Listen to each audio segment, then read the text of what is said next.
మల్లికైతే పురుటి నొప్పులు వస్తాయి. ఇక అక్కడ ఎవరు లేకపోవడంతో గౌతమ్ అయితే మల్లిని ఎత్తుకొని అడవుల్లో అలా నడుచుకొని వస్తూ ఉంటాడు. ఇంతలో అక్కడ ఒక తోపుడు బండి కనిపించడంతో మల్లి నడవలేకపోవడంతో మల్లిని దాని మీద వేసి మల్లిని అలా బండెక్కించి తోసుకొని వెళ్తూ ఉంటాడు. ఇంతలో అరవింద్ అయితే మాలినితో ఇలా అంటూ ఉంటాడు, సీతమ్మ తల్లికి ఎలాంటి కష్టం వచ్చిందో ఈ మల్లికి కూడా అంతే కష్టం వచ్చింది.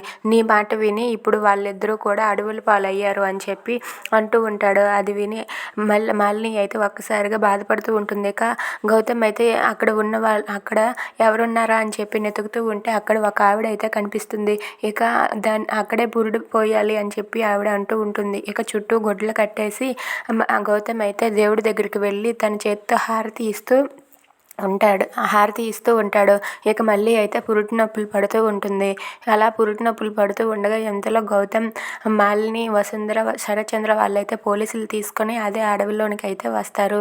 అలా వాళ్ళు వస్తూ ఉండగా ఇంతలో మల్లికైతే పండంటి బిడ్డని జన్మనిస్తుంది. ఆమె ఆ ఏడుపు విని అందరూ అటుగా వెళ్తారు. If you like this video please subscribe our channel.